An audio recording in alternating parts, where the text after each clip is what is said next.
So good evening to the Middle School Building Committee meeting of Monday, December the 16th, 2024. It's now 4:30 p.m. and scheduled time for our meeting. This meeting is being conducted at the Savage Educational Center, room 219, 275 Prospect Street in Norwood. It's also being recorded by Norwood Community Media. So we have a brief, several items for the agenda this evening. The first order of business will be public comments. If there's anybody online or here who wishes to offer public comment, this is your opportunity to do it now. Seeing none, we're going to go right into the agenda. So item 3, approval of minutes from the November 25th, 2024 meeting. Do I have a motion? So move to approve the minutes from November 25th, 2024. Have a second? Second. All right. Mr. Lane, you're on line, so we'll start with you for the roll call vote. On the vote to approve, Matt Lane. Yeah. Paul. Yes, my apologies. I couldn't be there in person. Okay. Mr. Riccardi. Yes. Mr. Adams. Abstain? Mr. Luff. Yes. Mr. Hiltz. Yes. Ms. Ferrara. Yes. Ms. Razik. Dr. Yes. Razik. Mr. Pelletier. Yes. Chair votes yes as well. Next item of business is the approval of invoices from November 2024. Thank you. Luke, would you take them through us? Take it to the invoices. The first two lines here are for Vertex OPM services, including the testing services on site with DSI for $80,964.75. Line number 3 is for AI3 monthly construction administration costs at $69,543.62. Lines 3, 4, and 5 are for FF&E invoices. The first one for HubTech in a total of $345,942.02. The second line, second and third line both from NextGen. The first one $4,003.23, and final line $1,143.78.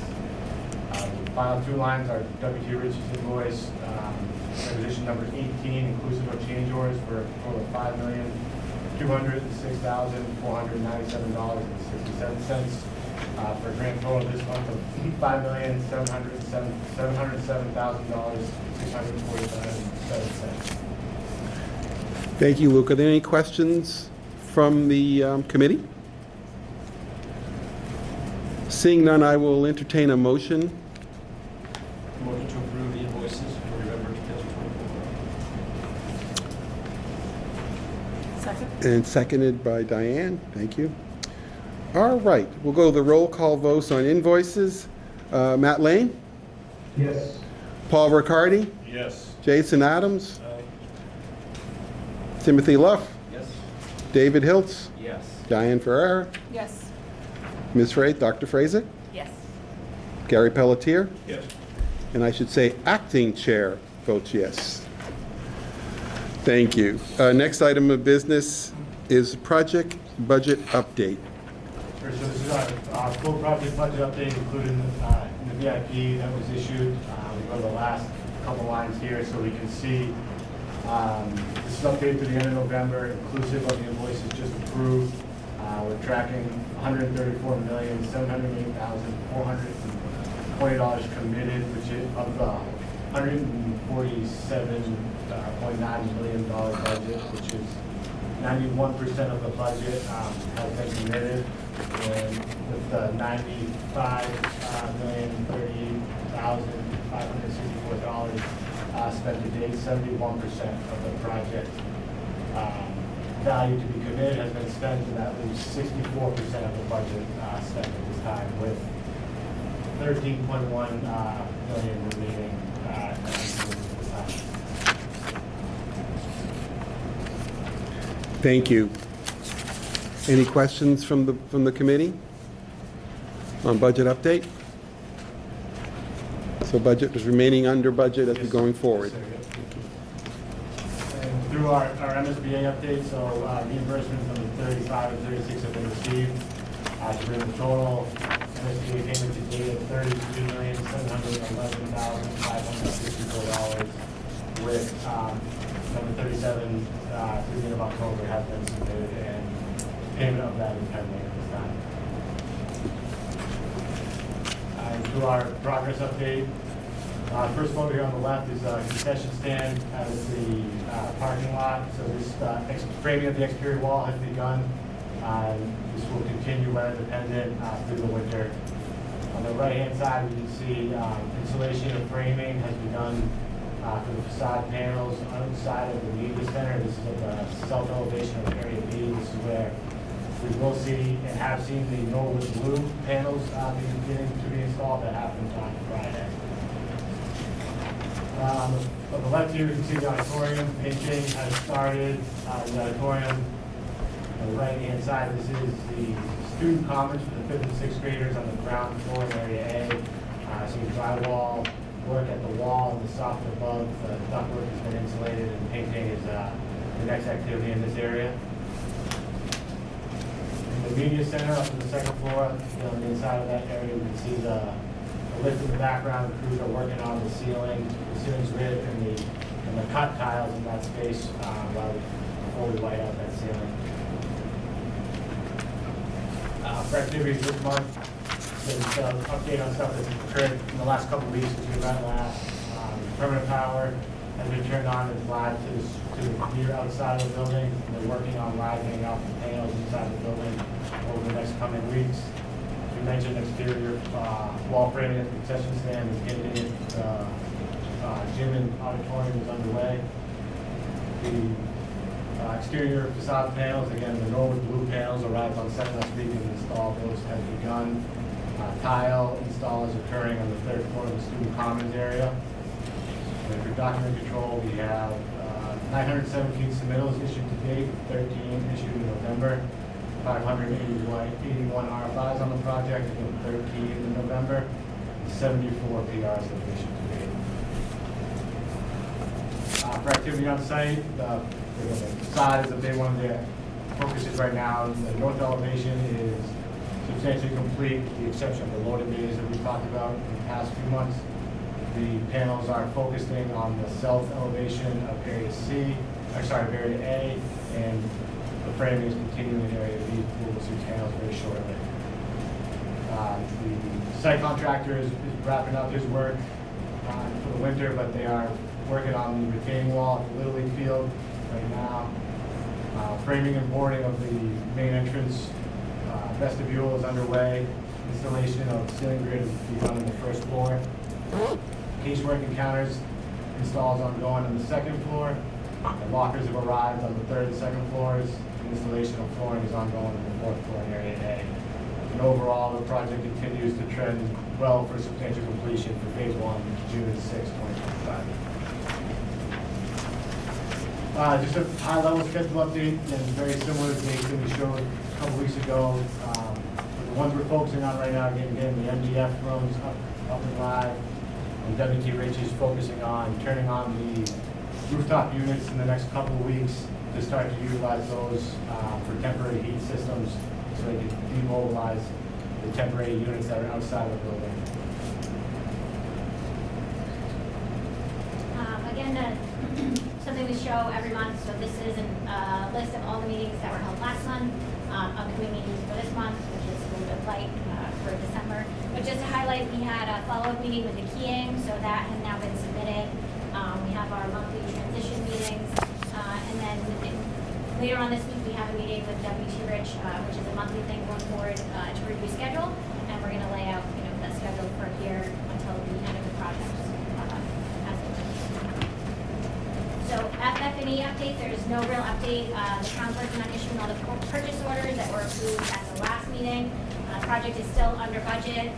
There is an updated spreadsheet for you to look at. There's really nothing new to look at there. For technology, we're also still trending to be under budget, and we have one purchase order for approval tonight. It's for the student Chromebooks. Just switch to the next slide. So this shows all the quotes that we received. We're recommending the HIQ quote for $445,625.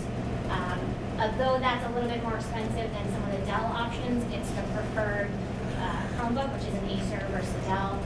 Their service package that they offer is a little bit different. They offer pickup, drop-off service, so as opposed to having to mail it in, which saves the IT department time on filling out paperwork, it's a lot faster.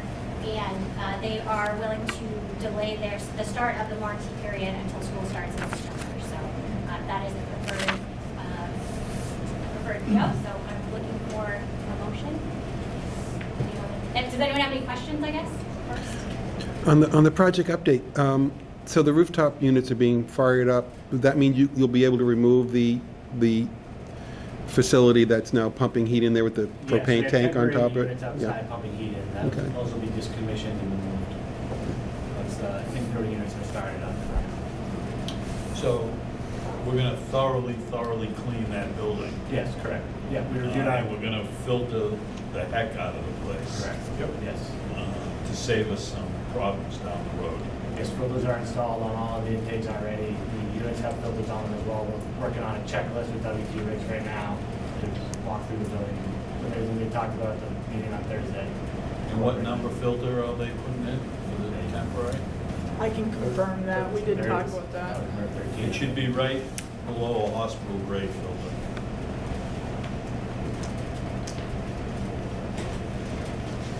But yes, that was specifically reviewed this morning with MB Kenny this morning, because they also have those same concerns, they don't want to run anything dirty, so we're on top of that. Okay. Any other questions on the overview, project schedule, upcoming activity? Okay, so returning to the purchase order approval. This is a motion in regards to the Chromebooks. Do I have a motion?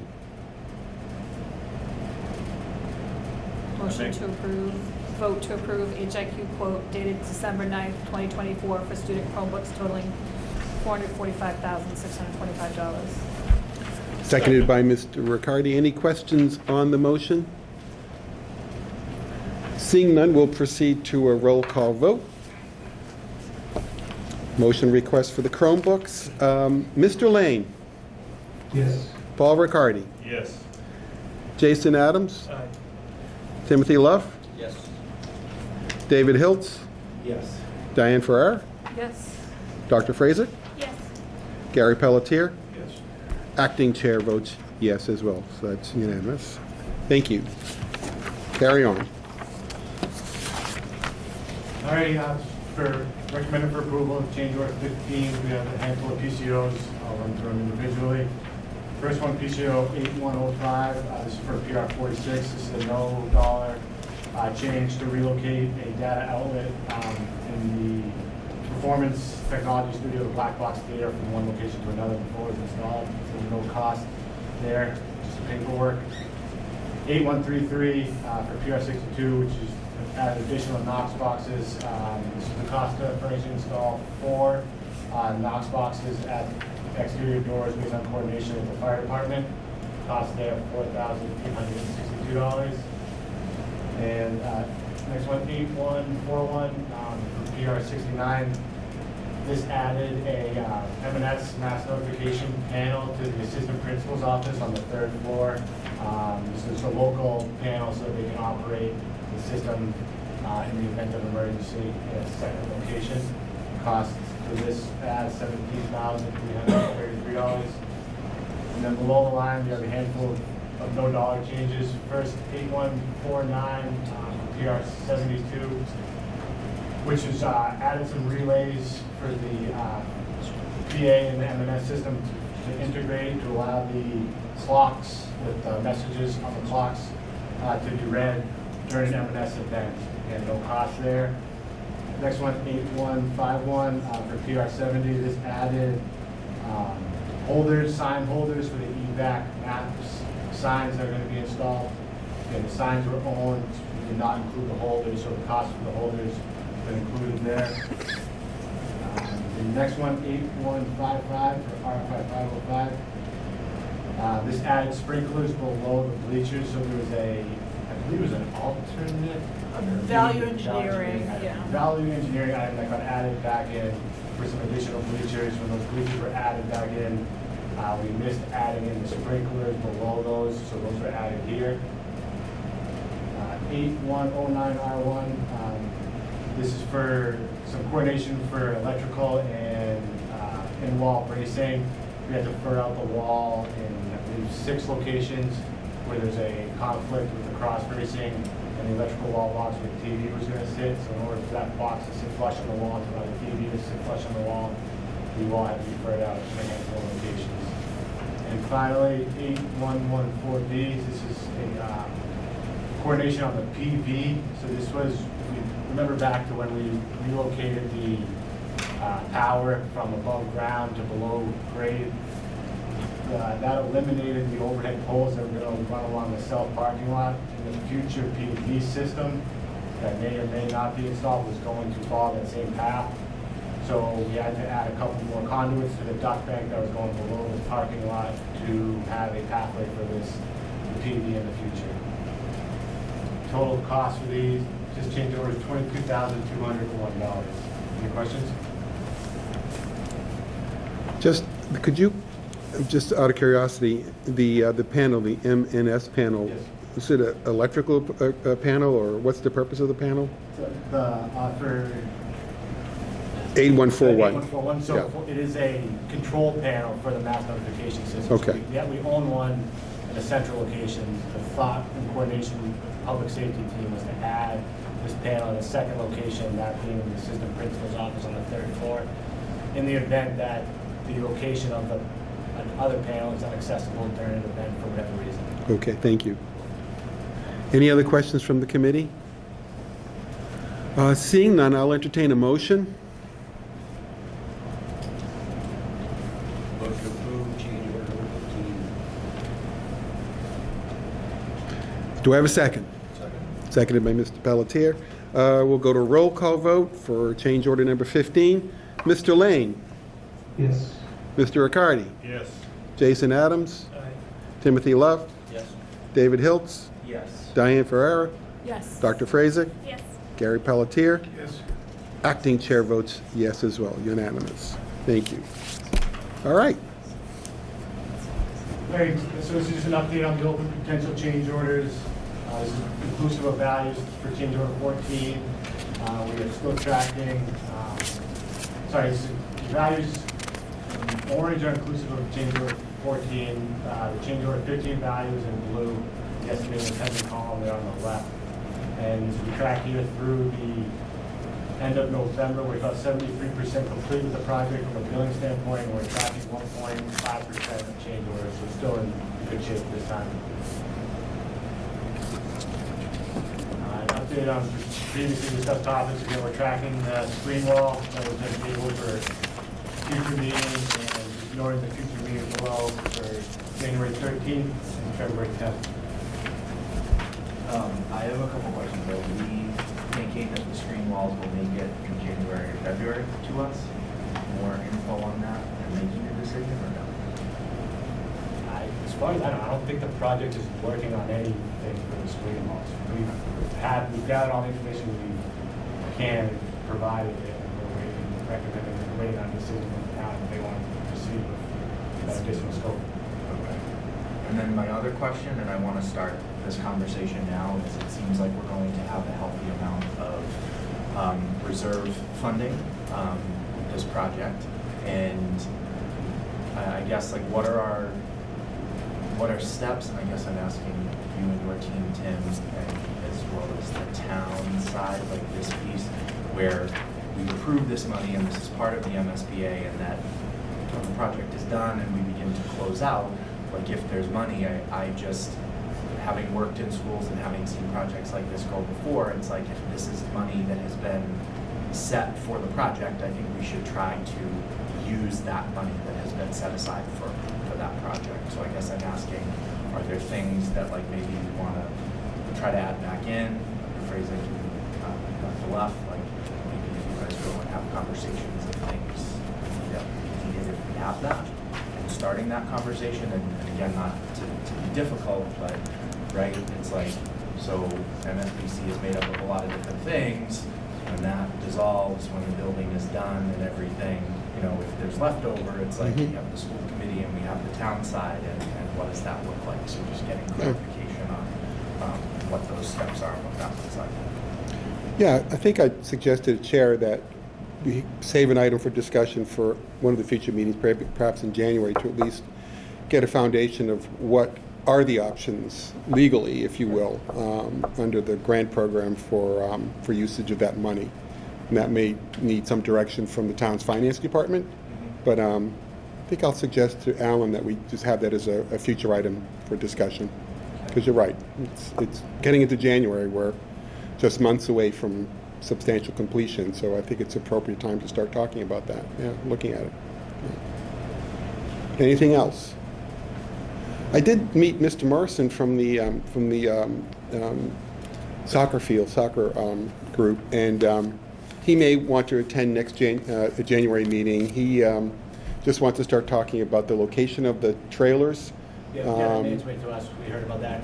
We thought Okay. we coordinated all those locations with them, but Yeah. we'll circle back and make sure everything's squared away. Okay. So we have that on our. Yeah, I think we're probably a little ways from that decision, but I told him, you know, I relay that to you guys, and he is certainly willing to come in a meeting future to kind of put his 2 cents on board. Yeah, So. we'll send him the plan, because I think we had discussed it, I think he was part of the discussion too, and I think we located them where he wanted them originally, so we'll circle back with him and Yeah. send that plan. As I understand it, he believes that the current location of the temporary trailers is ideal for future, Got it. when it's done, so anyways. And he also thinks the pad that's staked out behind the soft is in the foul ball territory. Okay, we'll take a look So, at it, yeah. But he was under the impression that at the last meeting he attended, they were gonna go where the temporary trailers are, minus the ones that are going up near the field. Yeah, I Yeah, I think there was a reason we couldn't do that, but I'll have to go back to my notes. Yeah. Any other discussion on previously discussed topics? All right, any other items? Mr. Chair, Yes. I discussed with the recreation director the IVITS tennis courts that were approved at a recent town meeting, and he said due to the ongoing construction of the pool, there's going to be, I believe, bridge construction and the school, that will probably begin sometime beginning of next fall, just to avoid some of the, issues that might happen with too many Yep. projects going on at once. Mhm. So he wants the pool up and running before he tackles the courts? Yes. Okay. Good, good. Anything else? I believe our next meeting is January the 13th. So I don't see any other items for discussion. I hope you appreciated the acting chair's management of the meeting, and please let Mr. Slater know. Seeing no other discussion, I'll entertain a motion to adjourn. So moved. Mr. Riccardi, Mr. Hiltz seconds. All in favor? Aye. All opposed? It's unanimous. Thank you, folks. Happy holidays. See you in